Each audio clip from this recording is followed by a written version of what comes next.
স্বাগত জানাচ্ছি mix time মিডিয়ার পক্ষ থেকে। আজ আমরা দেখব দৌলতদিয়া, পদ্মার তীরে বন্দি জীবন। পদ্মার ঢেউয়ের তীরে রাজবাড়ির এক কোণে দাঁড়িয়ে আছে এক গ্রাম, নাম তার দৌলতদিয়া। বাইরে থেকে দেখলে এটি আর 10টা গ্রামের মতোই মনে হয়, কিন্তু ভেতরে পা রাখলে খুলে যায় এক অন্য জগতের দরজা। এখানে সূর্য ওঠে, কিন্তু আলো সবাইকে ছুঁয়ে যায় না। এখানে জীবন চলে, কিন্তু স্বাধীনতা অনেকের কাছে এখনও স্বপ্ন। দৌলতদিয়া যৌনপল্লী দক্ষিণ এশিয়ার অন্যতম বৃহৎ এবং প্রাচীন পল্লীগুলোর একটি।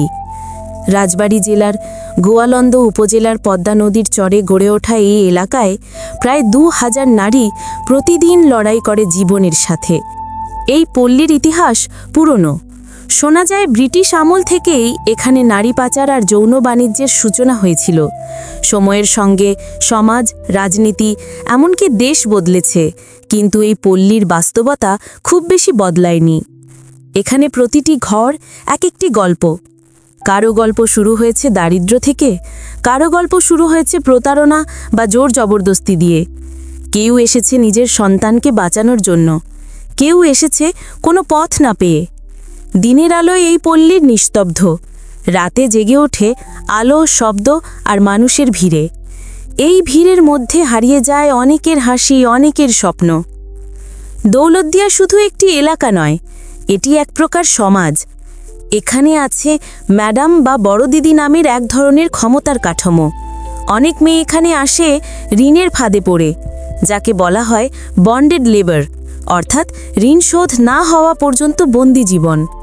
প্রতিদিনের আয় ভাগ হয় ম্যাডাম, বাড়িওয়ালা আর দালালের মধ্যে।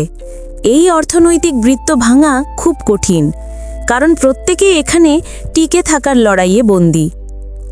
এই পল্লীতে স্বাস্থ্যসেবা নিয়ে কাজ করছে নানা এনজিও, যেমন ব্র্যাক, দুর্জয় নারী সংঘ, লাইটহাউস ফাউন্ডেশন ইত্যাদি।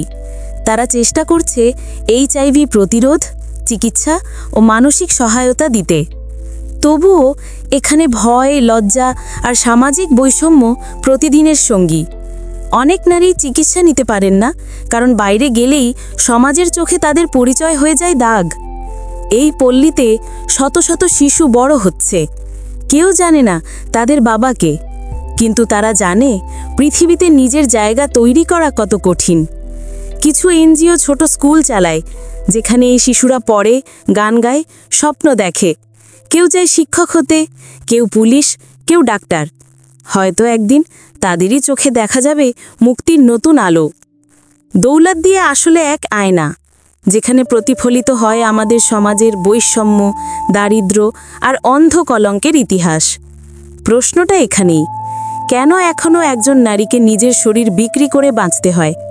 কেন সমাজ এখনও তাকায় অবহেলার চোখে, যখন তারাই আমাদের সমাজের এক অবিচ্ছেদ্য অংশ?